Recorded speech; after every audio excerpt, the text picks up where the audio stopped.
monde était d'accord, cette émission n'existerait pas. Bonsoir à tous, bienvenue sur le plateau de Ça se débat, votre nouvelle émission de débat sur i24 News. Un nouveau décor pour un nouveau départ, une formule plus moderne et plus dynamique. Au sommaire de l'émission ce soir, nous reviendrons dans un premier temps sur l'interview de Donald Trump à CBS. Nous aurons ensuite le plaisir de recevoir le journaliste Guillaume Durand, un des parrains de cette émission. Nous parcourrons ensuite le tour du reste de l'info. Et avant de conclure ce débat, on va s'intéresser à un sondage très intéressant sur l'élection présidentielle en France en 2027. Et une surprise vous attend en fin d'émission pour la carte blanche. Vous êtes bien installés sur votre canapé ? Allez, c'est parti.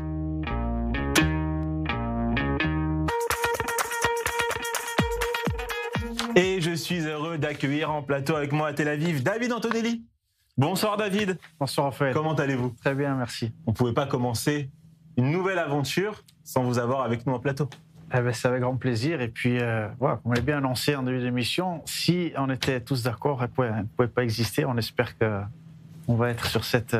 Restez pas d'accord. Voilà. Restez pas d'accord avec monsieur Jérémy Simber. Bonsoir Jérémy Simber. Bonsoir Raphaël. Comment allez-vous ? Ça va très bien, content d'être ici. Vous avez failli arriver en retard à cause d'une histoire de train. Oh là là là, ça n'arrivera plus, je vous promets. Je dois être ici. Vous avez fait stresser la productrice de l'émission, Chana. J'imagine, je me suis stressé moi-même aussi. C'est bon, vous êtes là ? Je suis là. Tout va bien ? Tout va bien. Super. Et à Paris, un duo de choc, Myriam Palomba et Meyer Habib. Bonsoir, comment allez-vous ? Super bien, très contente d'être là pour ce nouveau format. Vous avez vu le décor, il vous plaît ? Bonsoir. Oui, c'est plus sympa que le orange au thym. Ouais, c'est plus sympa, c'est vrai. Bon, on va commencer par le premier sujet de cette émission. David Neyman a traité ce sujet il y a quelques minutes. Bonsoir Raphaël, je n'ai pas eu le temps de vous dire bonsoir. Bonsoir Meyer, tout va bien ? Voilà, j'ai eu l'honneur d'avoir été à la première des GGMO à l'époque avec Benjamin Pétrovel. Exactement. Et j'ai encore le grand honneur d'être à la première aujourd'hui avec vous, Raphaël. Mais vous savez, Meyer... Toda Rabba. Mais vous savez, Meyer, à l'époque de la première de l'émission de Benjamin, j'étais dans son oreillette. Donc ça veut dire que j'étais déjà de cette équipe-là qui a lancé les grandes gueules. Et aujourd'hui, on va dire que ça se débat, se veut dans la continuité, avec quelques changements, mais dans la continuité de l'esprit des grandes gueules. Voilà. On en a parlé dans les journaux d'i24 News. Donald Trump a accordé une longue interview à CBS. Il a évidemment évoqué le cessez-le-feu à Gaza, les accords d'Abraham, mais aussi le procès de Benyamin Netanyahou. Il a déclaré à ce sujet « Je ne pense pas qu'il le traite très bien. Il est en procès pour certaines choses et je ne pense pas qu'il le traite très bien. Nous allons nous impliquer pour l'aider un peu, car je trouve cela très injuste. » Et à la question « Benyamin Netanyahou est-il maltraité par la justice israélienne, comme l'affirme Donald Trump ?» Deux débatteurs ont répondu oui et un débatteur a répondu non. Je pense que vous pouvez deviner facilement chez vous de qui il s'agit. Ils auront chacun 1 minute pour vous convaincre. C'est parti pour le premier face-à-face de l'histoire de Ça se débat.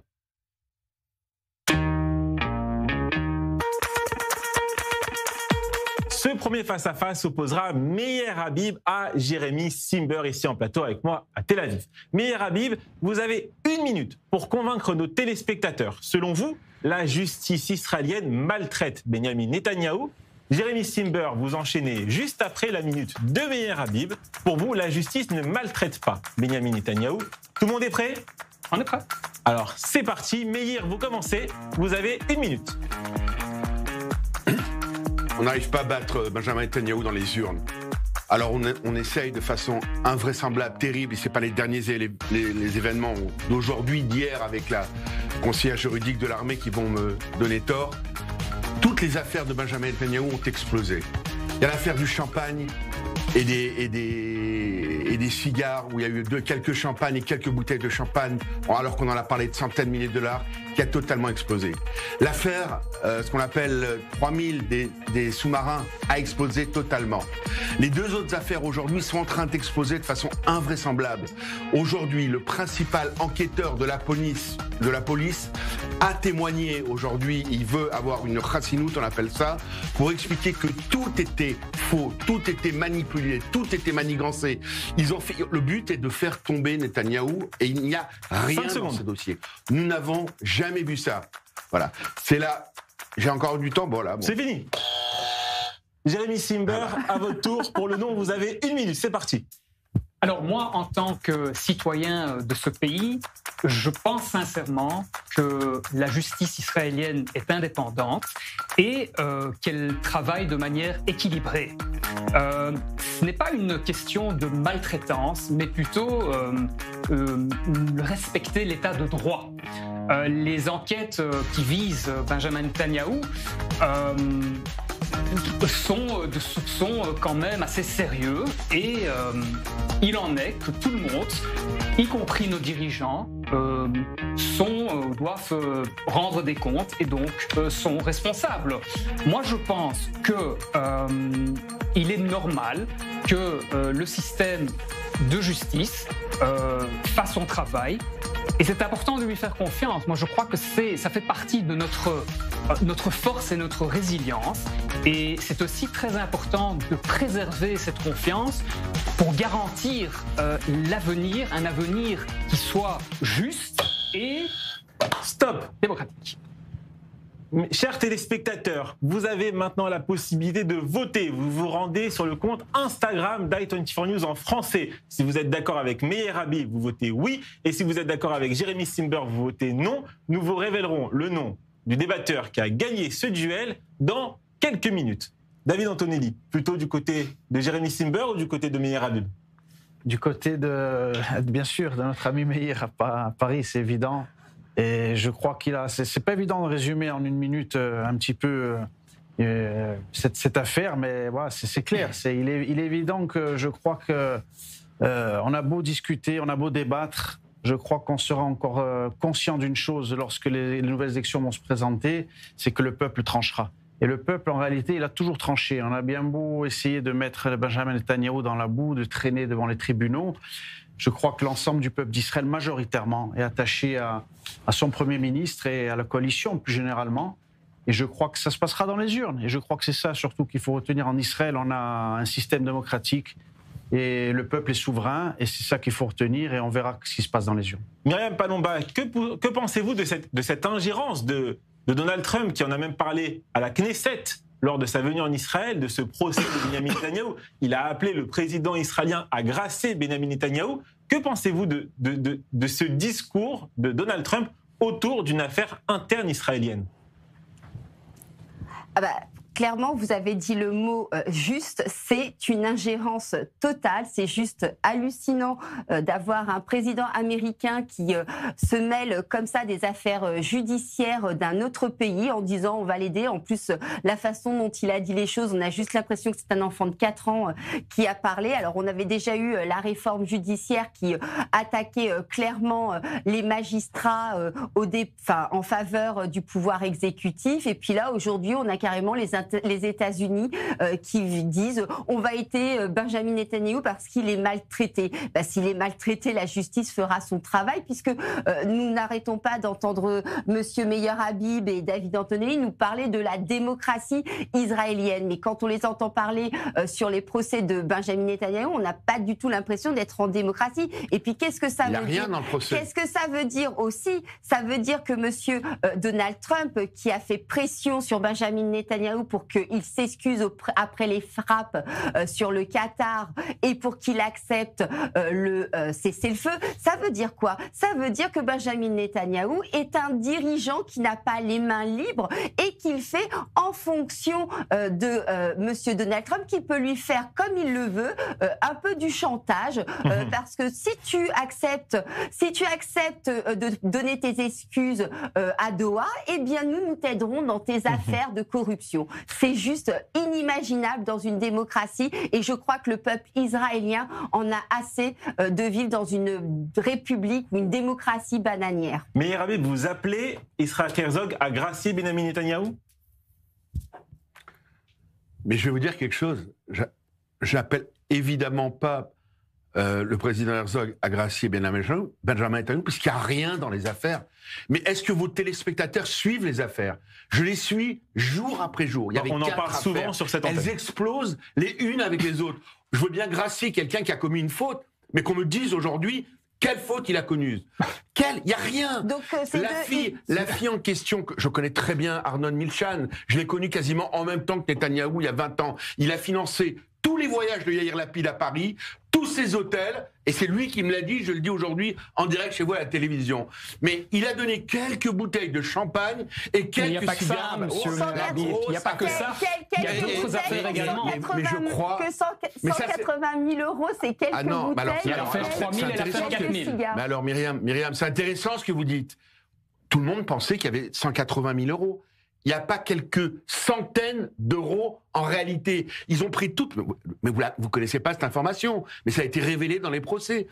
Toutes les notes de Michel, qui est un fumeur de cigares, de vin et de champagne, ont été mises sur le dos de Netanyahou. C'est absolument délirant. Et le Qatargate, c'est délirant d'avoir 2 collaborateurs qui ont été négociés avec le Qatar. Il est inculpé pour Qatargate. Oui, non. Là, vous racontez n'importe quoi. Non, je raconte pas n'importe quoi.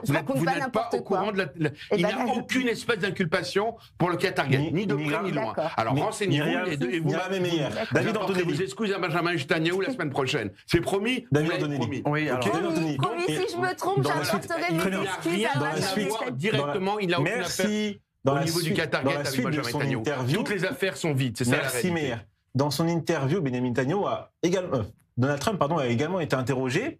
La journaliste lui a dit « Vous avez réussi à pousser Benjamin Netanyahou pour arrêter la guerre à Gaza, pour limiter les frappes en Iran. » Elle lui pose ensuite la question « Est-ce que vous allez pousser Benjamin Netanyahou pour qu'il reconnaisse la solution à 2 États ?» Et lorsqu'on lit attentivement et qu'on écoute la réponse de Donald Trump, on sent qu'il botte en touche. Est-ce que ça vous rassure ? Vous savez, justement, par rapport à ça, je voudrais quand même éclaircir plusieurs choses. Il ne faut pas rêver, il ne faut pas raconter n'importe quoi. Il y a, c'est vrai, entre l'administration américaine, surtout l'administration de Donald Trump, et notre gouvernement, il y a des leaderships qui sont importants. Et c'est une véritable association entre des amis et entre 2 administrations qui veulent vraiment travailler ensemble. Mais en aucun cas, il faut s'imaginer qu'on est un pays qui n'est plus souverain et que c'est Washington qui décide de nos faits et gestes et qu'on a le main lié, ça c'est complètement fou. Si demain, nous devons repasser à l'action, que ce soit à Gaza, que ce soit au Liban comme nous sommes en train de le faire, ou que ce soit avec l'Iran demain, si Israël doit le faire, parce qu'on est dos au mur, on le fera, sans l'aide de personne. Et ça a toujours été... faut savoir que Netanyahou, pour ceux qui ne le connaissent pas bien, depuis des années, il avait même critiqué il y a quelques années Yair Lapid, parce que dès que celui-ci avait été aux responsabilités, la première chose qu'il avait fait, c'est qu'il avait dit à Washington, il avait dit, voilà, s'il se passe quoi que ce soit, je vous promets que vous serez avertis dans l'heure. Et Netanyahou, il a dit, c'est catastrophique dans l'histoire d'Israël, c'est la première fois que ça arrive. Je n'ai jamais donné la possibilité, si on devait avoir les capacités d'agir ou de faire quelque chose, d'être point et main lié avec les États-Unis, sont nos alliés, mais en aucun cas, on est... Voilà, comme certains peuvent le penser, un nouvel État américain ou une base américaine au Moyen-Orient. C'est complètement faux. Jérémy Simber, vous avez vu cette interview comme moi. Je l'ai vu. Donald Trump, il s'est quand même lancé beaucoup de fleurs sur la situation au Moyen-Orient. Comme d'habitude, mais pas seulement pour le Moyen-Orient. Mais est-ce que c'est à juste titre, selon vous ? Alors, moi, comme vous le savez, je ne mâche pas mes mots concernant Donald Trump, généralement, mais...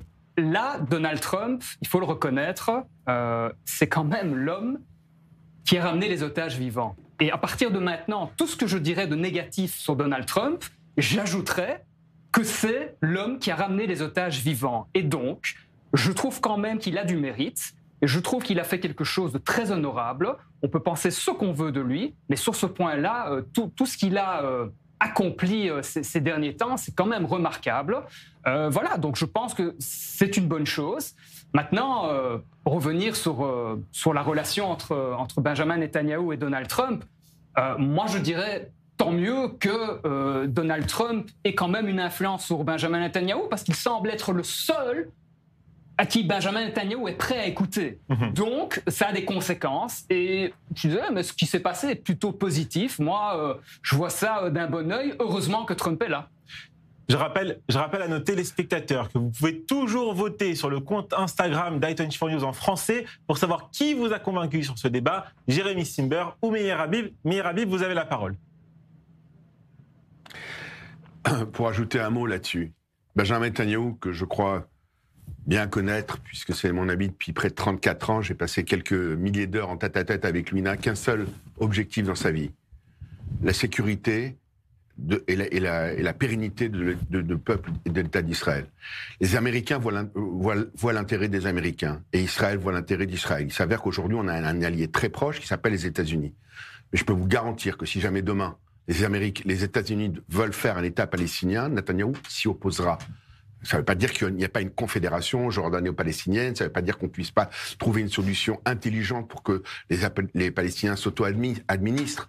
Mais en aucun cas, d'ailleurs vous avez bien écouté, que Donald Trump n'a pas parlé d'État palestinien. Après, il peut y avoir des divergences, y compris entre amis. Le fond de l'histoire, c'est sur les chaises fondamentales, comme pour l'attaque à l'époque, la première attaque en Iran, et comme pour beaucoup d'autres dossiers, Benjamin Netanyahou voit les intérêts d'Israël. Comme les bipères, il n'avait en aucun cas accepté qu'on puisse, et il s'était heurté avec le chef d'état-major et avec tous les services de sécurité de l'armée qui voulaient qu'on prévienne les Américains. Il a dit en aucun cas on les prévient. Et si on avait prévenu les Américains à l'époque, c'était l'autre administration, les bipères, toute l'histoire des bipères ne serait pas arrivée, etc.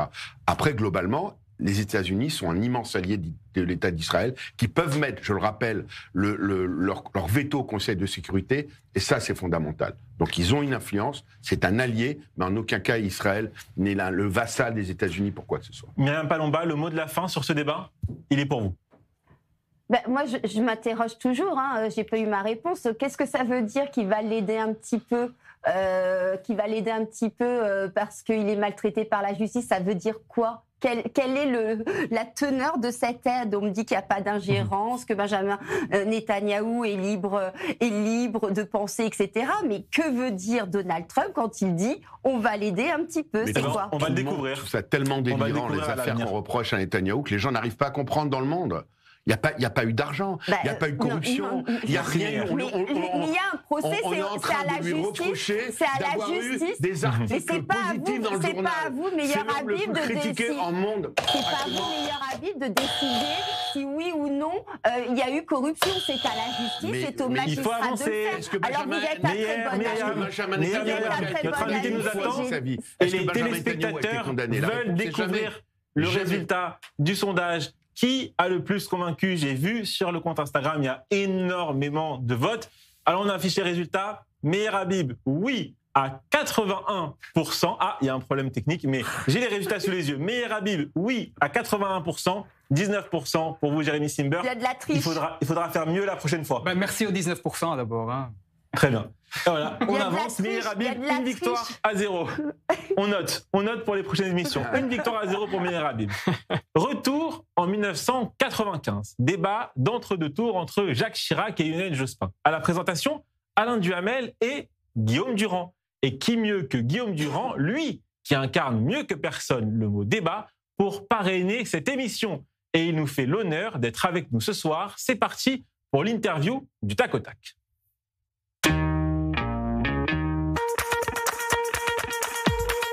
Bonsoir Guillaume Durand, merci d'avoir accepté notre invitation ce soir dans Ça se débat sur i24 News.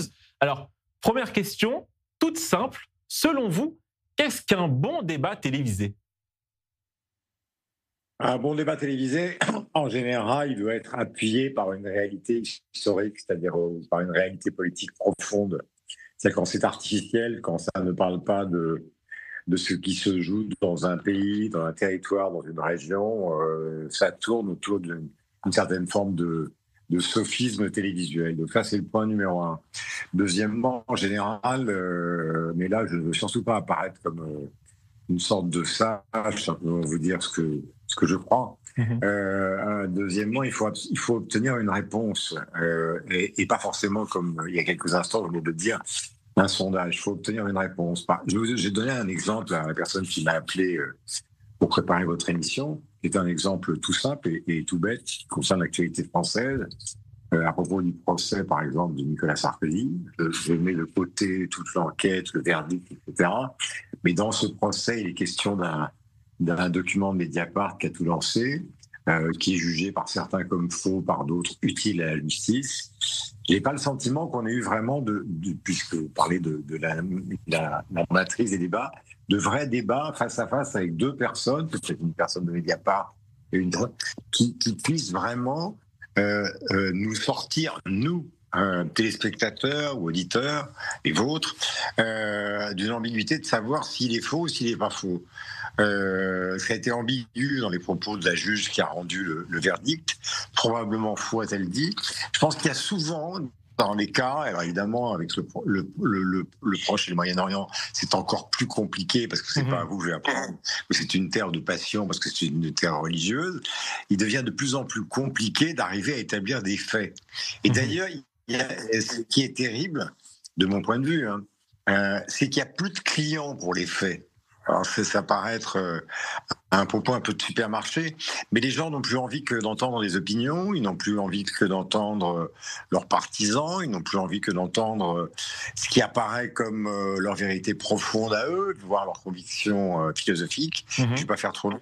En revanche, ce qu'on appelait avant un fait en histoire, d'ailleurs en histoire ça met beaucoup de temps à être établi de manière définitive, vous le savez, tous ceux qui sont vos invités le savent, ça ne devient plus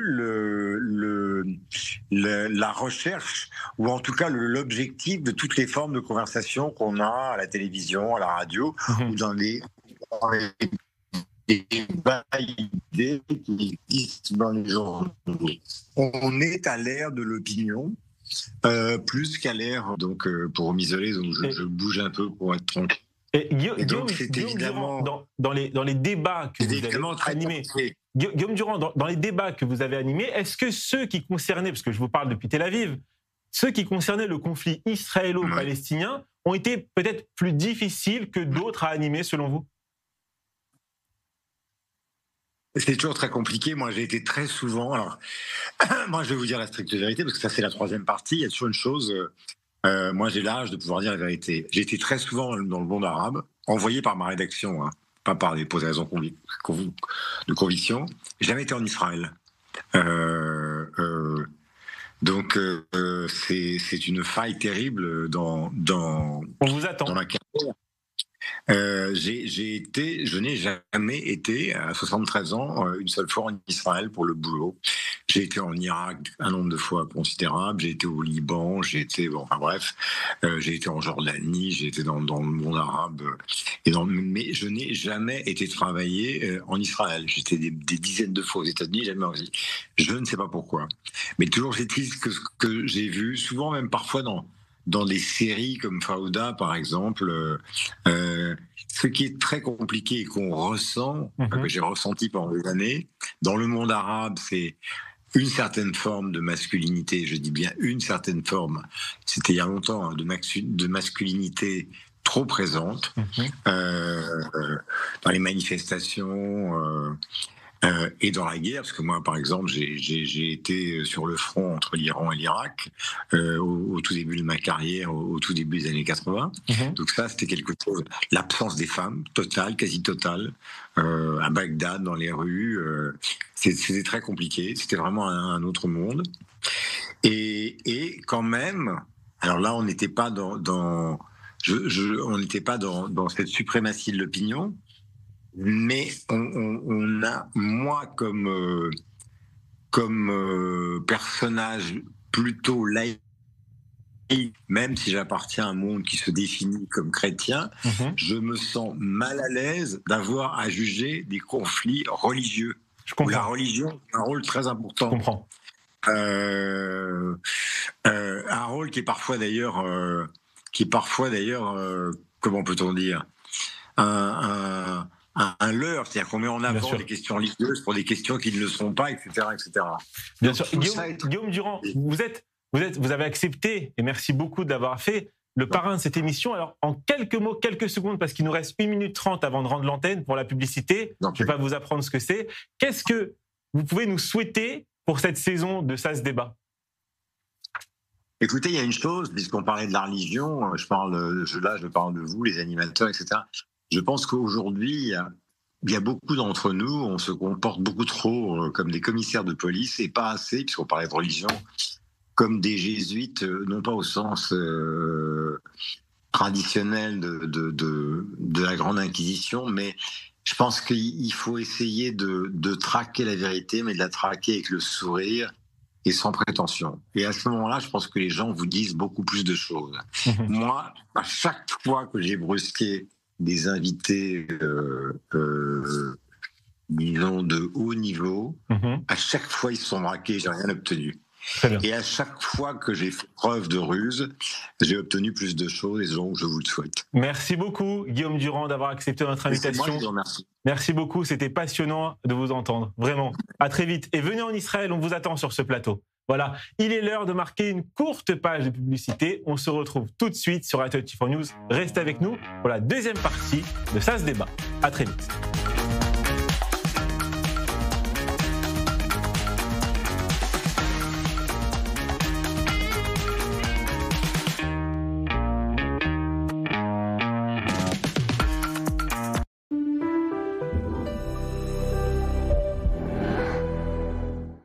Sont ici, brocoli. Bonjour, pardon.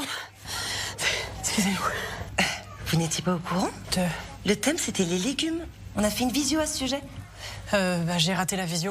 J'ai eu une coupure internet chez moi. Parce que là, niveau nutritionnel, le hot dog, c'est pas top. Il y a quand même de la salade. Désolée. Sinon, chez SFR, pas de problème.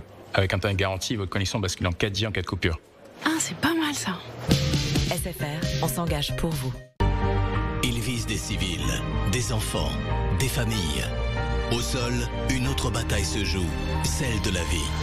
Les secouristes du Magen David Adom sont là chaque seconde auprès du peuple d'Israël. Mais ils ont besoin de vous. Un don, c'est une ambulance qui arrive à temps.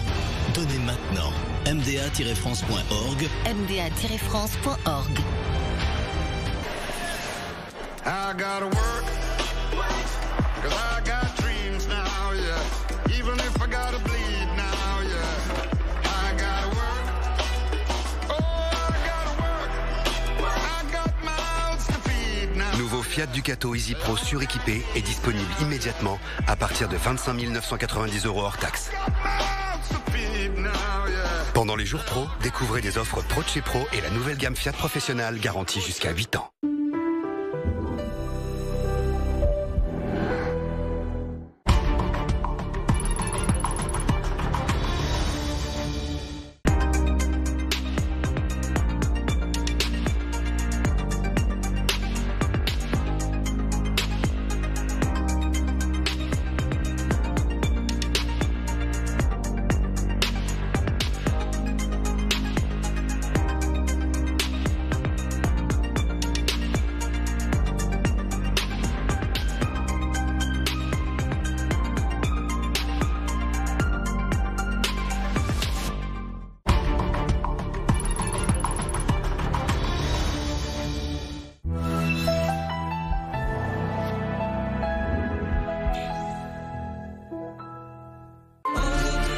Est une terre d'innovation, de diversité et de rêves devenus réalité. Depuis sa création, le pays a su attirer des talents venus du monde entier qui participent chaque jour à écrire une histoire collective unique. Audio Terre Tov, c'est une soirée exceptionnelle à la rencontre de celles et ceux qui ont fait le choix de l'ALIA et font à présent battre le cœur de ce pays. Professeurs, médecins, chercheurs, entrepreneurs, mais aussi familles venues des 4 coins du monde. Un grand rendez-vous en prime time pour célébrer la réussite, l'intégration et l'avenir. Audio Terre Tov, le 9 novembre sur i24 News. Le grand oral sur i24 News, c'est chaque lundi à 21h30. Des politiques, des experts, des artistes, des auteurs, pour décrypter et comprendre les grands enjeux du Proche-Orient et de notre époque. Ils sont mes invités pour ce grand oral sans détour et sans langue de bois, à lundi sur i24 News.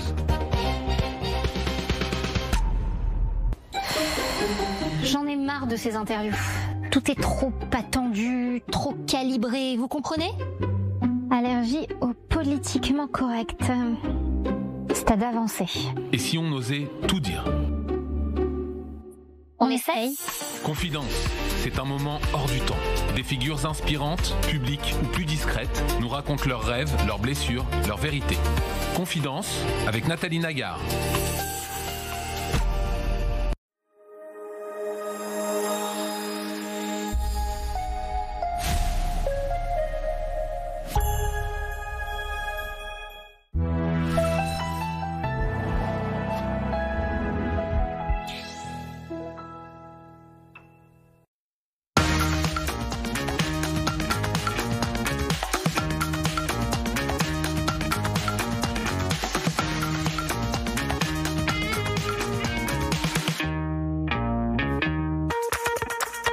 Et voilà, on a écouté les conseils de Guillaume Durand et on sourit en plateau et je ne brusque pas mes invités autour de moi. De retour sur le plateau d'I24 News, toujours en compagnie de Myriam Palomba, Meir Habib, David Antonelli et Jérémy Simber.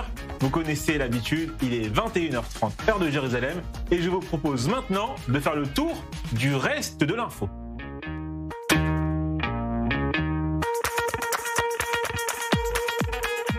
Quatre débatteurs, 4 informations compilées par la chef d'édition de cette émission, Rebecca Lamy. David Antonelli, je commence avec vous. On va parler de la loi pour la peine de mort pour les terroristes présentée à la Knesset par Otzma Yehudit et des informations qui sont sorties comme quoi Benyamin Netanyahou ne s'opposerait pas au vote de cette loi. Une réaction ? Tout à fait. Mais écoutez, je vais vous dire, la peine de mort, déjà, il faut savoir une chose pour nos téléspectateurs et surtout en France, c'est que c'est quelque chose qui existe dans le droit israélien, mais qui jusqu'à aujourd'hui n'a jamais été appliqué, si ce n'est bien sûr la condamnation une fois voilà, d'Adolf Eichmann à Jérusalem. Mais ce qui est important, et où il faut saluer aussi le ministre de la Sécurité intérieure, Itamar Ben-Gvir, c'est que symboliquement même, et puis aujourd'hui, ça va être quelque chose d'important, puisque le but est véritablement de pouvoir faire appliquer concrètement la peine de mort contre les terroristes, ceux qui veulent tuer des Juifs en Israël, ceux qui veulent faire du mal au peuple d'Israël. Ceux qui ont tué des Juifs. Et ceux qui ont tué. Faire d'une certaine manière exercer une pression sur les juges en Israël pour que véritablement ça soit appliqué. Benjamin Netanyahou est pour. Je pense, à mon humble niveau, on connaît la raison. Parce que si on regarde bien, cette peine de mort, elle va être utile pour beaucoup de choses. Et notamment, regardez, ça fait 2 ans qu'on est en guerre, Raphaël, et on sait combien de concessions a dû faire Israël par rapport notamment aux otages pour faire libérer des prisonniers. Mais l'équation, elle est simple. S'il n'y a plus de prisonniers demain palestiniens, eh bien, de l'autre côté, ils n'auront plus rien à demander. Pas tous les prisonniers seront condamnés à mort, attention. Non. Pas tous les prisonniers seront condamnés à mort. En tout cas, une chose qui est sûre, c'est que c'est un levier de pression qui n'hésitera pratiquement plus. Et le message est clair. C'est d'envoyer un message fort aux terroristes. C'est-à-dire que vous êtes en guerre contre nous, bien c'est terminé. C'est-à-dire que chaque code terroriste sera condamné. Un effet dissuasif ou pas, selon vous ? Non, moi j'ai toujours été contre la peine de mort. Quoi que soit le crime, aussi odieux qu'il soit, je n'y suis pas pour. Je pense qu'on est un État de droit et la peine de mort, pour moi, ne fait plus partie de nos temps. Donc il y a d'autres solutions. Voilà, moi je m'y oppose. Je comprends l'avis, bien sûr, de David Antonelli, mais pour moi, c'est non. Myriam Palomba, votre information du jour. À Hanover, une petite ville de Pennsylvanie, on va voir l'image s'afficher, une école catholique a fait figurer sur un char de parade d'Halloween un portique imitant la grille d'entrée du camp de concentration. La réplique portait la tristement célèbre devise « Le travail rend libre », écrite en allemand, inscrite à l'entrée de nombreux camps nazis. Une réaction, Myriam ? Franchement, c'est juste horrible. C'est ignoble d'un tel truc. Enfin, je n'avais pas vu passer cette info. Je ne sais même pas quoi vous dire, tellement je trouve ça hallucinant de pouvoir faire des choses pareilles, ce qui prouve que les nazis ont encore... sont toujours là, en Allemagne et partout dans le monde, malheureusement. Meir Habib, lorsque vous voyez ça, vous vous inquiétez de cette hausse de l'antisémitisme aux États-Unis ? Ce que je sais, c'est que plus que jamais, Israël doit être fort, qu'Israël est le certificat d'assurance vie du peuple juif, et que je dis toujours que Israël n'existe pas. Beaucoup de gens nous le disent grâce, entre guillemets, de la Shoah, mais s'il y avait eu l'État d'Israël, il n'y aurait jamais eu la Shoah. Donc aujourd'hui, avec un Israël fort, puissant et démocratique, l'antisémitisme existe depuis la nuit des temps. C'est un des plus vieilles cancers de l'histoire de l'humanité. Pourquoi, je ne sais pas, c'est la réalité. Mais aujourd'hui, un des moyens les plus forts de combattre l'antisémitisme, c'est d'avoir un Israël très fort, comme c'est le cas, Dieu merci, Baruch Hashem, aujourd'hui actuellement. Meir Habib, je vous laisse la parole, parce que l'actualité qu'on a choisie pour ce tour de l'info pour vous, elle vous concerne directement. C'est le procès qui vous a opposé il y a quelques jours à David Guiraud. Est-ce que vous pouvez nous en dire plus ? C'est difficile, je parle de moi. Un des moments les plus durs de ma vie, c'est de ne pas l'avoir allumé. Et physiquement, je le dis aujourd'hui, je le dis, et il l'a d'ailleurs dit au procès. Pourquoi? J'attends rien de Guiraud, c'est une crapule antisémite qui a accusé Israël d'avoir mis des bébés dans des fours. Mais lorsqu'on vous tête à 3 reprises de cochons et de porcs en mondiovision, j'ai eu la réaction, je pense qu'aurait dû avoir un député, et c'est-à-dire je ne l'ai pas... J'ai pas répondu directement comme j'avais envie de le faire en lui mettant un coup de tête ou mon poing dans la figure, parce qu'il n'y a que ça. Je ne vais pas lui expliquer que je suis pas un cochon. Pour lui, voilà, c'est ça la triste réalité. Donc on a été à ce procès. Imaginez-vous qu'il arrivait au procès en tweetant 24 heures avant, qu'il s'excusait devant tous les cochons du monde de m'avoir traité de cochon. Qu'est-ce que vous voulez que je vous dise? Qu'est-ce que vous voulez que je vous dise? J'attends maintenant la justice. On va voir s'il y a une justice. Alors, vous avez la date, dans ce pays. la date du verdict. J'ai eu tort ou pas de ne pas l'avoir répondu physiquement comme j'aurais dû le faire. Mais j'étais aux 4 colonnes, il y avait 30 caméras vidéo, et ça va tellement vite, et j'ai dit ok, calme-toi. Et je me suis calmé, y compris au tribunal. On va attendre maintenant. J'ai eu d'excellentes plaidoiries de mes avocats, en particulier de Olivier Pardo, mais aussi de J. William Goldnadel. Maintenant, au-delà des plaidoiries, moi, ce que j'attends, c'est la justice. Et comme j'avais dit sur votre émission, en ce qui concerne Ilan Halimi, lorsqu'on a coupé son arbre, on n'a pas estimé que c'était un acte antisémite, ce qui est absolument délirant. C'est comme si quelqu'un avait trouvé un arbre au hasard, de façon écologique, qu'il avait coupé un arbre, mais pas en aucun cas un acte antisémite. Alors moi, je veux encore avoir un tout petit peu de confiance en la justice de ce pays, et de savoir, ok, je n'ai pas réagi ce jour-là, donc j'étais calme, très dur pour moi. Je veux savoir si oui ou non, il va être condamné, et pour antisémitisme, parce qu'encore une fois, traiter de cochon, c'est la plus vieille insulte antisémite de l'histoire. Après, on m'a envoyé cette semaine la photo, on mettait des masques de cochons juifs après l'Inquisition. Depuis la nuit des temps, on a comparé, et je vois aujourd'hui l'excitation de toutes les mouvances sorales, Dieudonné, auquel, entre parenthèses, a été biberonné David Guiraud, la jouissance qu'ils ont de savoir qu'on m'a traité de cochon. Je suis un garçon extrêmement fort, Baruch Hashem, ça ne change rien à ma vie. Mais on va attendre la justice, et j'espère qu'il sera lourdement condamné. Wait and see, c'est le 15 janvier. Le 15 janvier, très bien, on va suivre cette histoire. Madame Palomba, une réaction rapide à ce que vous venez d'entendre? On rappelle que David Guiraud, pour l'instant, n'a pas été condamné. Allez-y, Myriam. Mais moi, je trouve même cela complètement hallucinant qu'on puisse tenir de tels propos au sein de l'Assemblée nationale. De toute façon, aujourd'hui, on a bien vu que le débat à l'Assemblée nationale depuis l'avenue de LFI est devenu un véritable cirque. Mais là, ça dépasse vraiment l'entendement de partir sur des qualifications antisémites horrible. Moi, pour le coup, vous savez qu'avec Meyer, on est d'accord sur pas grand-chose, mais pour le coup, je salue son sang-froid, parce que moi, la première, je pense que j'aurais pu mettre un coup de boule. Voilà, donc bravo d'avoir eu ce sang-froid. Je trouve ça juste ignoble d'avoir de tels propos. Merci beaucoup, Myriam. Dernière information pour vous, Jérémy Simber. C'est une information qui, honnêtement, a un peu surpris l'équipe de Ça se débat. On va voir un article s'afficher à l'écran. C'est un article du site d'information très sérieux. 20 minutes, je pense que vous connaissez tous. La mlouria, ce plat nord-africain populaire, serait-elle interdite en France pour raisons sanitaires dès 2026? Non. Et je vais vous expliquer pourquoi. Un contenu TikTok affirme qu'il sera bientôt interdit de consommer ou même de cuisiner la mlouria en France. Les raisons invoquées seraient principalement sanitaires. Cette information est aussi fausse qu'invraisemblable, précise évidemment le site d'information. Vous aimez la mlouria?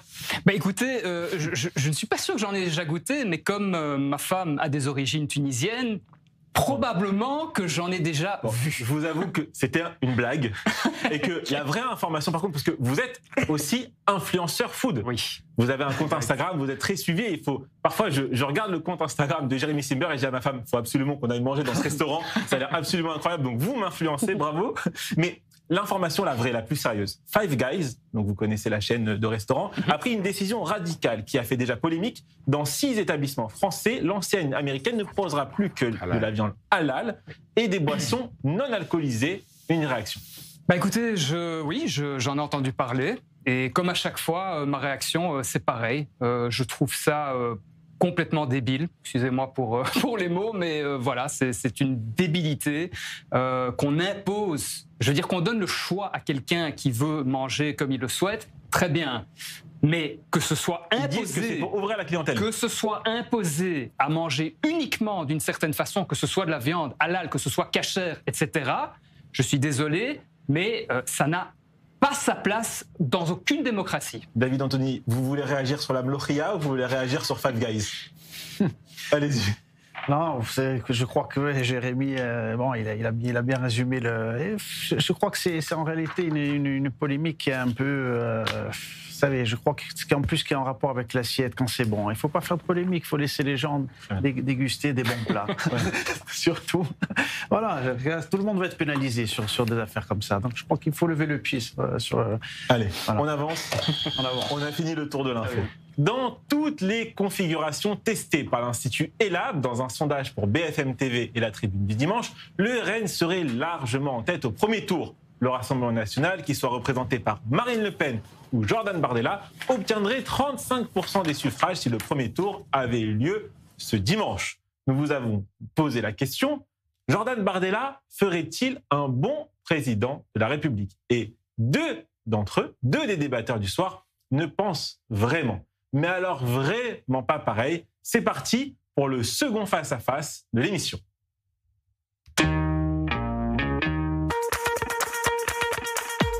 David Antonelli, vous avez répondu oui. Myriam Palomba à Paris, vous avez répondu non. David Antonelli, vous avez 1 minute pour convaincre les téléspectateurs. Vous connaissez maintenant le principe. Et Myriam, vous enchaînez juste après pour 1 minute. Tout le monde est prêt? On est prêt. Myriam, vous êtes prête? N'oubliez pas, vous avez 1 minute. Si vous dépassez le buzzer.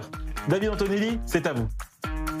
Alors j'ai répondu oui parce que je pense que Jordan Bardella peut être vraiment un candidat en France qui peut rassembler tous les Français. Je crois qu'il y a une véritable attente du peuple français d'un véritable changement en France par rapport peut-être à la politique surtout migratoire qui a été vraiment un véritable échec et un danger pour aujourd'hui vraiment pour les Français. Je crois que c'est quelqu'un qui, au niveau de la souveraineté nationale, a des discours qui sont clairs, que les Français attendent beaucoup aussi sur l'identité. Et c'est ce que tous les pays aujourd'hui, en réalité, en Europe attendent. Ça, c'est sur le plan national. Donc, je crois qu'il y a beaucoup d'attentes et il peut incarner véritablement ce président qui est jeune, qui est dynamique, qui va créer la surprise et enfin apporter des réponses concrètes à tous les Français. Et en matière de politique internationale, en tant qu'Israélien, je pense qu'il a fait ses preuves vis-à-vis des relations entre Israël et la France. Et on peut attendre beaucoup en tant d'Israélien d'un nouveau président comme Bardella. Myriam Palomba, 1 minute, à votre tour. Alors, je pense que David Antonelli se connaît très mal la politique française parce que Jordan Bardella, c'est macroniste, c'est 100% oligarchie compatible, c'est 100% Union européenne, c'est 100% OTAN, c'est 100% Ukraine. C'est un homme qui a fait la une du JDD en disant qu'il était du côté de la France, qui travaille, laissez-moi rigoler. Il n'a jamais travaillé de sa vie, si ce n'est pour un stage en 3e. Il parle de l'immigration, mais que va-t-il faire pour l'immigration française alors qu'il veut rester dans l'Union européenne et que nous sommes dans l'espace de Schengen et soumis aux conditions de l'Union européenne. Ce n'est que de la foutaise. D'ailleurs, il n'a pas voté toutes les motions de censure contre Madame von der Leyen. Il a voté le règlement DSA qui assure la censure sur les réseaux sociaux et il vient de voter l'interdiction des découvertes bancaires à l'Union européenne et fait son cinéma à l'Assemblée nationale française.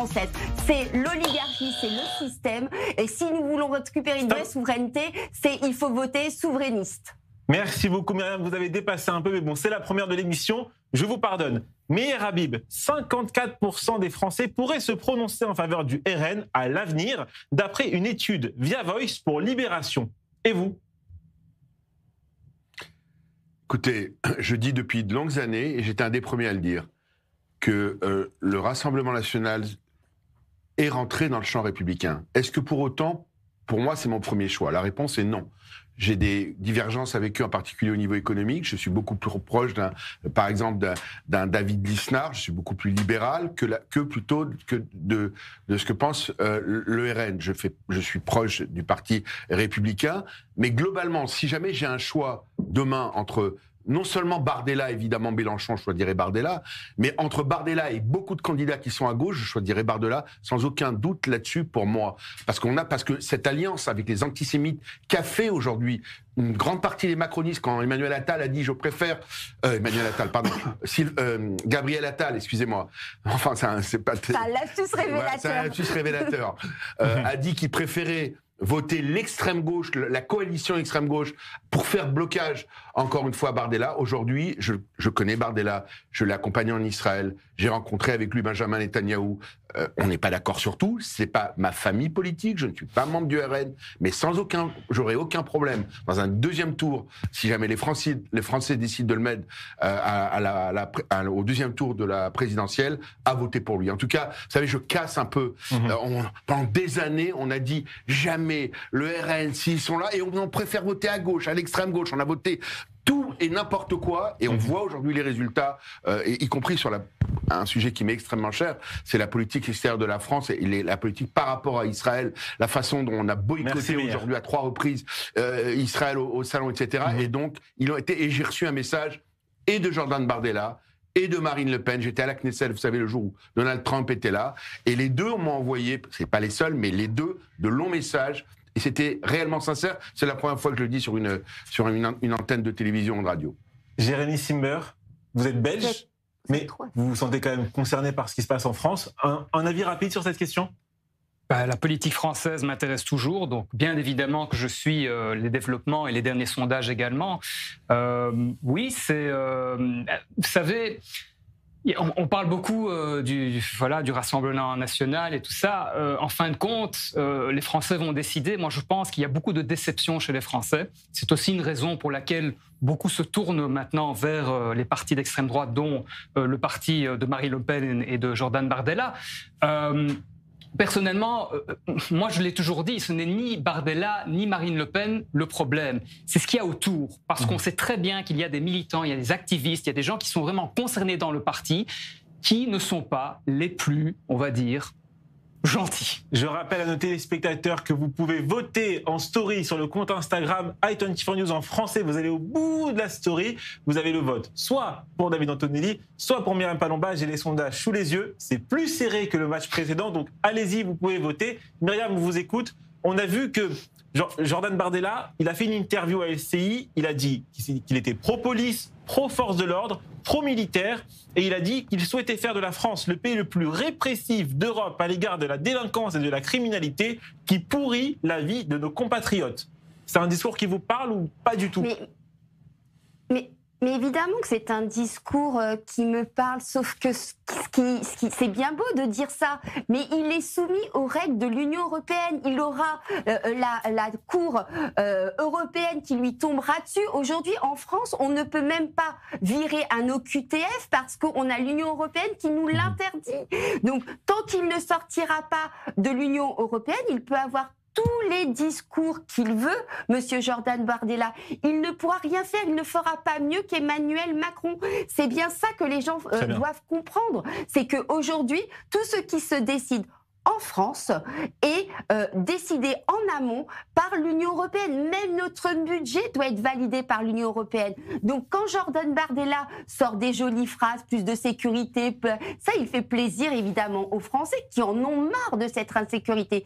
Mais le problème c'est qu'il ment clairement aux gens, puisque tant qu'il reste dans l'Union européenne, il est poings et mains liés et il ne peut rien faire. David Antonelli, le mot de la fin sur ce débat avant de découvrir les résultats du sondage. Oui, mais voilà. Je voudrais dire que Myriam Palomba, je voudrais dire aux téléspectateurs qu'il ne faut pas les tromper, parce que vous dites en même temps que Jordan Bardella n'est pas capable de faire les choses, mais quand nous, ici, Israéliens, nous faisons les choses depuis 2 ans, et ce n'est pas la première fois qu'on a l'occasion de débattre ensemble, vous êtes la première à critiquer Israël, parce que pour moi, vous faites partie des gens beaucoup de Français, malheureusement, qui sont un petit peu comme complexés par rapport... Non, vous êtes un peu des gens... Je critique pas Israël, oui, vous critiquez... Non, je critique... Alors là, je ne vous laisserai pas dire ça. Je ne critique pas Israël, je critique Benjamin Netanyahou, qui est clairement différent. On s'est défendu depuis 2 ans. Vous n'êtes pas capable de le faire. Vous faites partie... Attention, on s'entend plus. Vous faites partie... Je termine, je serai fait parce qu'elle m'a coupé. Vous faites partie de ces gens, il y en a beaucoup en Europe, je pense, et en France malheureusement, qui ne sont pas capables d'avoir un pays qui se défend comme Israël. Je pense qu'il y a beaucoup de frustration chez vous. C'est ce que j'avais à vous dire, tout simplement. Voilà. Myriam, répondez rapidement. Mais c'est une attaque ad nominem qui prouve juste la bassesse de votre tempérament et votre misogynie, monsieur Antonelli. Ça ne repose sur aucun argument politique, ça ne repose sur aucun fait. Ça repose sur vos interventions depuis 2 ans sur ce plateau, depuis le 7 octobre.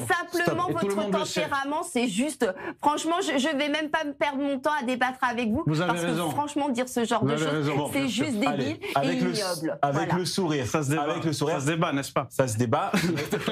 Pas d'attaque personnelle. Ah non, c'était pas une attaque personnelle. Pas d'attaque personnelle. Pas du tout. C'était sur le fond. Je suis juste une frustrée. Je suis juste une petite femme frustrée. C'est pas une attaque personnelle. Pas du tout. C'était une petite. Vous pouvez retirer ce mot? Lequel? La frustration. Retirez-le. Qu'est-ce qu'il y a de dire que Myriam Je vous rassure. Retirez-le. Je vous rassure, monsieur Antonelli, je ne suis pas une femme frustrée. Non, mais je n'ai pas parlé de femmes frustrées. J'ai dit que dans un ensemble de personnes, ils ont l'air frustrés quand Israël se défend. Donc, Ariel, c'est pas voir par rapport aux femmes. Je sais pas la misogynie. Très bien. Comme ça, j'ai précisé, mais c'est plus clair. C'est plus clair. C'est tout. Alors, les résultats du sondage. Allez.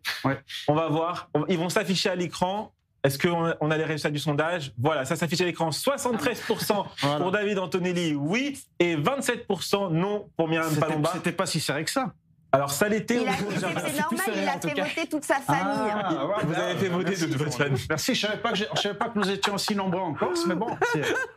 La Corse a voté massivement. Ça va, c'est de l'humour. Voilà. Je sais. Alors, on est sur l'humour. On est sur l'humour. Alors moi, je vous avais promis une surprise en fin d'émission. Tous les soirs, un humoriste vous proposera sa carte blanche. Ce soir, pour cette grande première, nous accueillons Sylvain Lascar, membre du Comedy Club Academy. Sylvain Lascar, on l'attend, il est là, il répète devant le plateau. Mais non, il faut venir. Sylvain Lascar.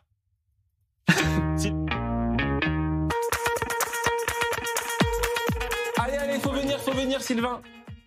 Il est en train de répéter devant le plateau. Non, on n'a pas le droit. Sylvain Lascar, on l'applaudit. Comment ça va? Bonsoir Sylvain, bienvenue sur ce plateau.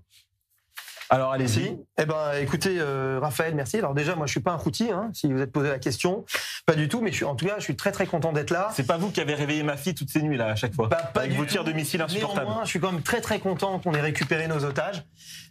Vous, apparemment, Raphaël, je pense que vous n'avez pas de nouvelles de vos cheveux. Ah, ça commence. Alors, j'ai suivi toute l'émission et j'ai bien écouté tous vos désaccords. Ce qui paraît évident, c'est qu'entre David Antonelli et Jérémy Simber, David Antonelli qui a un Corse devenu messianique. On est d'accord. Et puis Jérémy Simber qui a toujours été messianique. Voilà, bon, ça c'est bien. Et Jérémy Simber qui nous vient tout droit du Belgikistan au frites halal. Le divorce, il est inévitable. C'est sûr que la prochaine fois que vous allez vous parler, ce sera par voie de presse à scandale interposé. Jérémy, je ne vous conseille pas, voilà, je vous le dis, d'investir dans une paillote en Corse. Parce que David Antonelli, quand il vous parle, on ne sait jamais trop s'il veut vous convertir ou s'il veut vous flinguer. Bon, mais Sylvain, est-ce que vous pouvez essayer de réconcilier les deux débatteurs ici? Moi non. Non, moi ça ne va pas être possible. Il n'y a que Trump qui pourrait le faire. Il aime ça. Donald Trump, il aime ça. Il n'arrive pas à ne pas s'ingérer dans les histoires. D'ailleurs, Donald Trump, c'est quand même le seul qui a réussi à réconcilier la gauche en Israël avec Bibi. Quand même, c'est incroyable.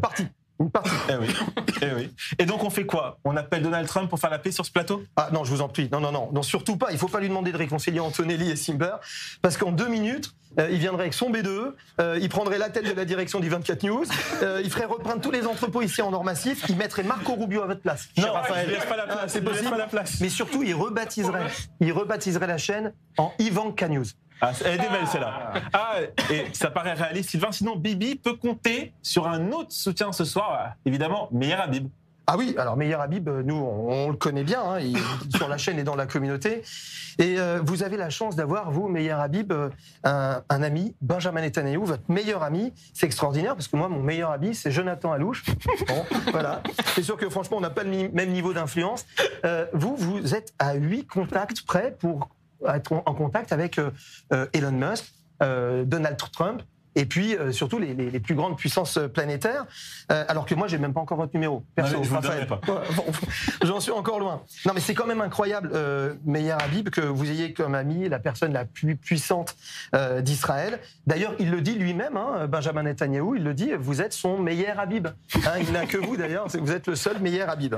Et plus sérieusement, dans l'actualité, parce qu'on est quand même une émission d'actualité, quelle est la polémique qui vous a choqué récemment?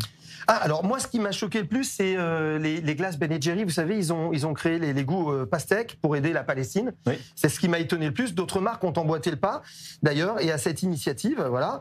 Et d'ailleurs, mon cher Raphaël, je ne suis pas peu fier, mais j'ai réussi à vous dégoter la toute dernière montre de luxe créée au profit des Palestiniens. C'est quoi? Eh ben la pastèque Philippe. Je peux la garder? Pastèque Philippe. Vous pouvez la garder. Déjà collector, ça là-bas. Vous êtes incroyable, Sylvain. Vous pensez que cette initiative peut être copiée? Faites attention, il reste très peu de temps. Eh ben, on y va. Oui, perso, j'ai bien peur que cette glace fasse boule de neige et que d'autres marques suivent cette tendance. Imaginez le ridicule des Italiens qui sortiraient leur scooter aux couleurs de la Palestine avec la bande de Gaza sur les côtés. Vespa Palestine. Voilà, on va s'arrêter là. On va s'arrêter là. Merci beaucoup, Sylvain. Je vous en prie sur ce plateau. Merci Meir Habib à Paris. Merci Myriam Palomba. Merci David. Et merci Jérémy. Restez avec nous sur i24 News.